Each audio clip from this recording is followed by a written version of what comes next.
I'm probably one of the few labels that gave a 50-50 percentage while I was putting in the money. You know, because that's what I would have loved for myself. I wouldn't do that. No, I'm kidding. You know, so all my artists I need my money back first. Yes, all my artists had a very good run with me. And to date, they still get paid, though they are not on my my label. So, yes, I just felt at a certain point I needed to look out for other artists, what I was looking for when I was coming, which I didn't get. I had to like do it for other artists.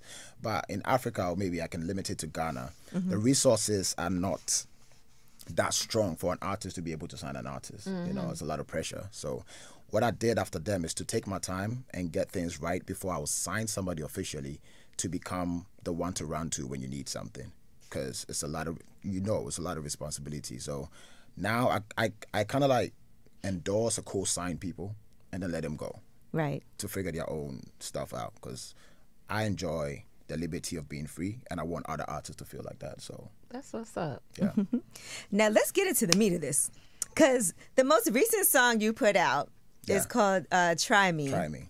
I cannot believe you did that, because I feel like you try your hardest to not engage in like even doing press, you know, and keeping, and you've even said that you like to keep your personal life separate from you as an artist. But in this particular situation, you've had to address things that have been said about you, right? And so what was your decision in making this song? People are calling it a diss song, but I feel, and it is harsh, I'll say that, because it hurt my heart when I heard. I was like, ooh, I would hate for somebody to, I would not want to go back and forth with Sark on a situation like this. But what made you decide this was the move that you were going to make as far as addressing, you know, this book where it was referenced you had made a woman have an abortion? To be very honest, it's a sensitive conversation that the reason why I didn't do no media run or press around it is because I know I might lose how I would like to present what I feel about it. So normally this is not the first time I've done records to address certain issue, or maybe a line or two in a record, just to, because I don't know, there's certain energy I hate to feed into, especially speaking about it, because I might lose my cool. So with this situation, yes, exactly. I'm not going to sit here and say I'm super proud of everything. It's just in the moment how I felt, whether being my truth, there should have been a way that you could have said it. That's why I don't like to speak about it, because this is a conversation between two people, but then we could have a conversation if you want to talk about it, because it involves me as well. Right. But because people know the Sark doesn't speak, you know, people think they can say something and no, Sark is not going to speak, and then it's going to get away with it. You know, so once in a while, you know, you just let them poke the bear. Yeah. Exactly. Poke the bear. So, and because I'm the same way. If people talk crazy about me, I don't like to address things because I feel like it gives it way more life. Exactly. And I see people do it all the time. And instead of me engaging in a back and forth, I'm like, you know what? Go ahead. I'm going to just keep on doing my thing and not let anybody knock me off my square. True. But this time you said, you not only, it wasn't a line or two. I mean, so I want to know. It's a whole record. Who did you let hear this first? Was anybody in the studio with you when you did this? That's what's funny. Please. I did not, my team is here. They're all like, people think my team is in support of what I did or the record. None of them knew I did the record, because I was on tour. I'm actually on tour when it happened. Yes. So, and sometimes when I feel something, then the lyrics is going to come right there and then. So I sneaked into the studio to even record this. I didn't let nobody hear it, because I didn't want to hear no advice. Right. I just literally want to do what I felt at that point. Yeah, and face the consequences later on. But it wasn't like the whole team sat down and said, this is good to go. I did it personally for myself. They probably was like, what are you doing? I can imagine those phone calls and text messages. a lot of phone calls. So in the heat of the moment, the person that I didn't hear from, which normally she would have been the first person to hit me, is my lawyer. So early morning, I was trying to tease her, and I said, Mama C, so don't you care about what's happening? Because you would hit me up and say, what are we doing? But the sad news is she was dead at the same time. What? Yeah, so just I see 2 texts go. I didn't hear, of course, she would respond like within 5 minutes. Wow. It took hours, and then I heard she's no more. So oh just my within God, that period, that's an it was awful... like very tough time within that short period. I'm so sorry to hear that. Good. Yeah, I'm really sorry. Ooh, yeah, so she would have been somebody who I know wouldn't endorse that that situation of how I wanted to handle it, but I just felt like it. Like this, I normally don't do it, but this, to me, I think I'll get to a point where I can speak freely about it. I think it's still it's still fresh, that I still want to process it before I can really speak. You know, and this is something that happened like a really long time ago. Yeah. So this is something that she brought back up. And then I know in interviews you don't even really like to address things like this, but since you put the song out, and it felt like somebody leaked it first. Yes. And so maybe you didn't even intend to put it out. Okay, that's what I was thinking. Okay. So you're like, well, it's here now. Because it's in the middle of the night. Okay. Where I was, it was like very late. I think 2 a.m. And then I see Twitter going crazy and people putting out the record. Oh, so dang. I have no idea because I didn't give it to. So I have like 2-3 people that I don't want to suspect. You know, it's going to create some energy because I did it just to hold on to it and see if I'm going to release it. But then when it came out, I was like, let me just put it out. Yeah. Do you do that often? Like something goes on and you're like, let me just do a song about it and then kind of put it away, like kind of like a getting something off your chest diary, because you do come from that school of rap battling. Exactly. So when something makes you mad, I could see you instead of writing it down, you might just be like, let me just go in the booth and do something. Yeah, I express myself well when I do music. I think I say it the best.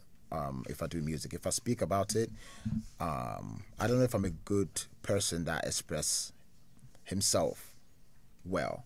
Right. I can talk about my life or whatever, but there's certain situations I know that I might lose my cool. Things I'm very passionate about, it's hard for me to speak about it because I'll be lost. Even in the thought, I'll be all over the place.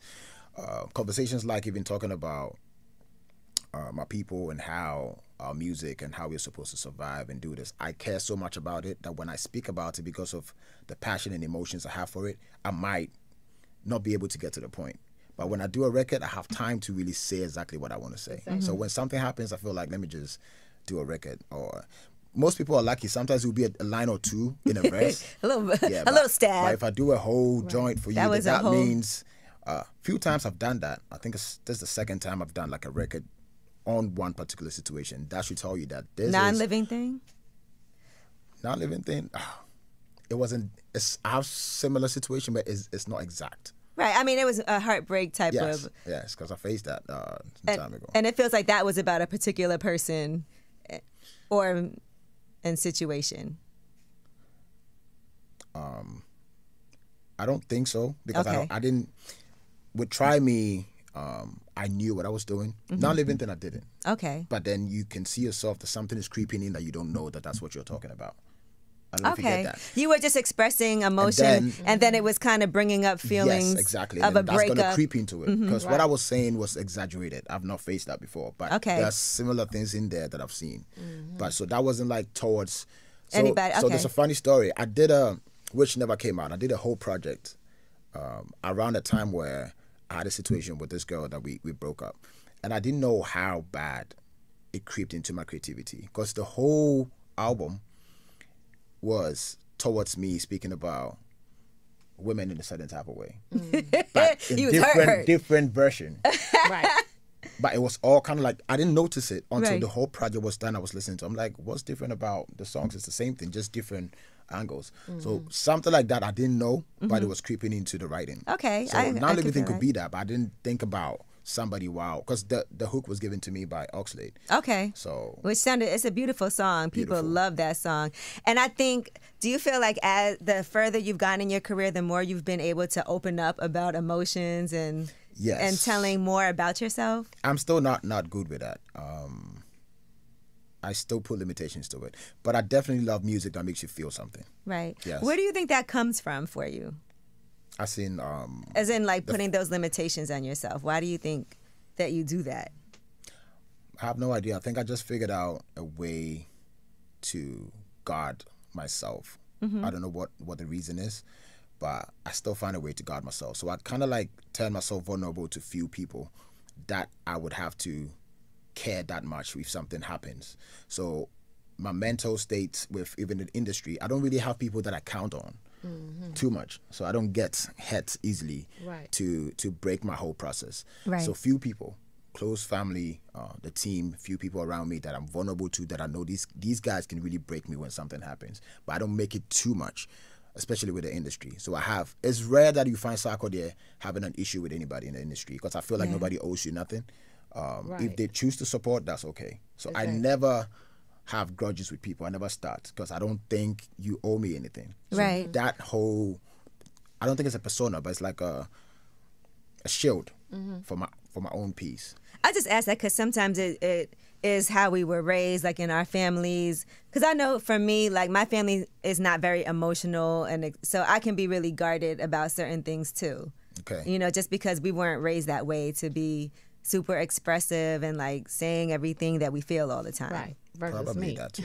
Yeah. You said Yeah, what? opposite. You too? Versus me. Yeah. I'm the opposite. No, Chella would tell you everything. She'll start crying right now.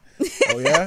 Well, I'm just very vocal. So, Okay. like, but I also can relate to like when somebody's steady poking. You know what I'm saying? It's like music, and I just said that it's a form of expression. So you just making stuff, and it's just like you just saying what's on your mind, and it's just it goes there. Listen, I think that's the end of that, because after this song, I don't know if I would ever want to battle you about anything, because y'all got to listen to it. We'll play some of it that we can. I like it.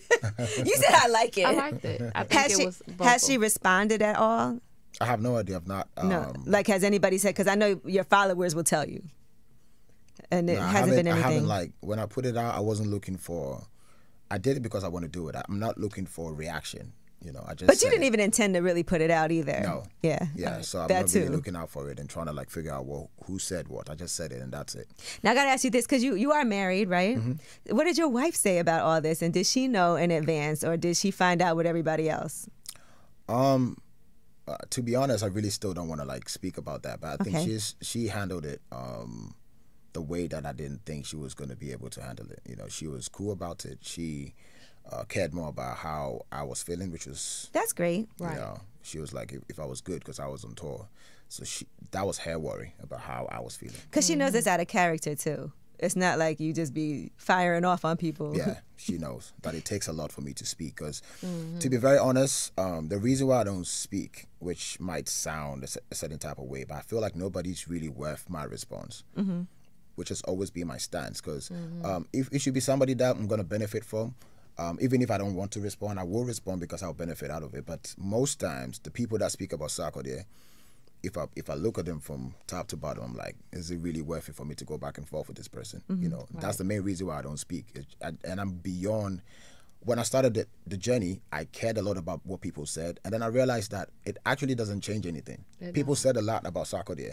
I was not going to be able to be on this platform rapping in my native language. I'm here. Yeah. I'm not going to be able to do a show in the States. I took the BET award. Like, so now when I hear people speak, I'm like, you're just saying something. It's not going to change anything. So Yeah, it's not worth it. you've done a lot of firsts. Yes. When it comes to what it is that you do too, and even like you said, being able to rap in your native language, and also just go back and forth, I think so fluidly with English. You Yes. know, what's your native language? I don't want to say it wrong ever. So use CH and tree. Tree. Tree. Tree. Okay, I'm trying. But that's a real skill, because even when Yeah. you're listening to it, I don't even know. I'm like, I can't tell. Sometimes you just switch over and I'm like, oh, and then he's back. And you know, that's deliberate. That's what I did. So when I started in Ghana, I was just rapping in tree and with no style. So I was very lyrical. So what I was saying, Ashantis, which is where I'm from, they understood what I was saying, so they could relate. But when I go to parts in Ghana where you go to the north or the Volta region, they still didn't get it. So I had to work on flow and delivery. So now, what you guys are experiencing now is the point where I want to please you guys as well. So that's why you can listen at this point. Years back, you wouldn't get it. You're like, what is he saying? Oh, there's no wow factor about it. But now I had to deliberately sit down and go like, how is Angela Yee going to appreciate this song without understanding? Right. Okay. Right. The people that I love from America, I love Eminem.